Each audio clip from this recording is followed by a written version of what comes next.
Senhores, por que a esquerda odeia tanto as escolas militares e as escolas cívico-militares?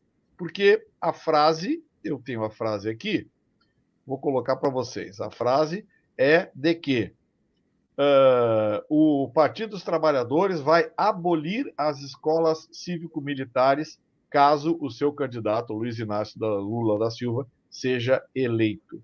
Bom, as escolas cívico-militares têm uma característica, viu, Brigadeiro Dias e General Girão? Nessas escolas, o professor de matemática ensina matemática. O professor de geografia ensina geografia, né? O professor de português ensina português. Mas parece que a intenção é formar militantes e não estudantes. E aí vem aquela máxima do Foro de São Paulo, a máxima do comunismo, que é: vamos dominar a mente dos jovens. Essa é a proposta da esquerda, continuar dominando a mente dos jovens e nos manter como um dos piores índices de educação das Américas e de resto do mundo, General Girão? Olha, o Brigadeiro, acho que somos contemporâneos, mais ou menos, de tempo de formação. Nós, na década de 70, nós enfrentamos uma penetração muito forte dessa ideologia marxista nas universidades e não conseguimos vencer.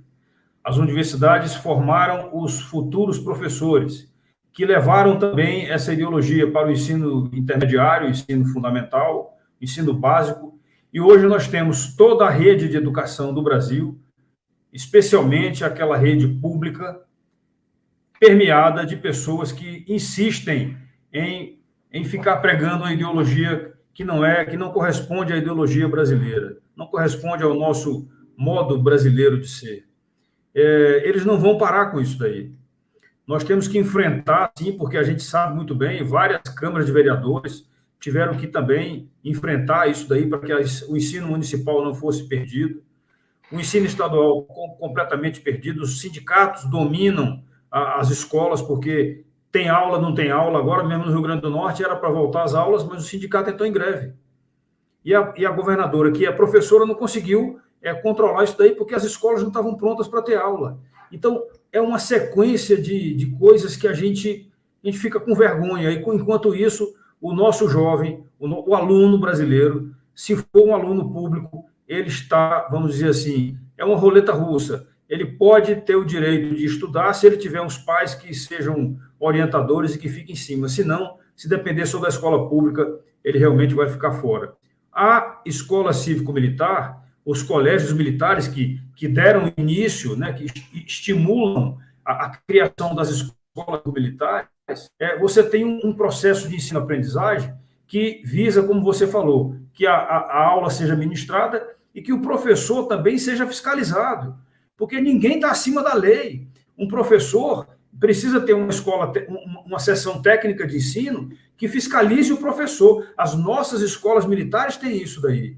Um professor não chega na sala de aula. Eu, quando era instrutor e professor nas escolas por onde eu passei, eu entrava na sala de aula para ministrar uma instrução, às vezes lá atrás entrava uma pessoa que era mais moderna do que eu. Ela entrava para fiscalizar a aula que eu estava ministrando.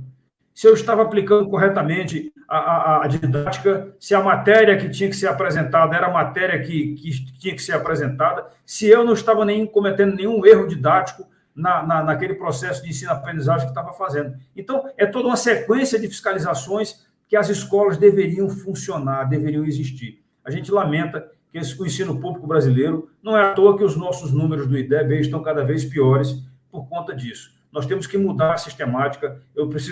Acredito que o método Paulo Freire também já caducou. A gente tem que inventar uma outra situação e o MEC já tem um trabalho em função disso daí e a gente tem que partir, sim, para mudar. Nós não podemos perder mais outra geração. Nós perdemos agora já 2 gerações de alunos. A gente está correndo o risco de perder a terceira.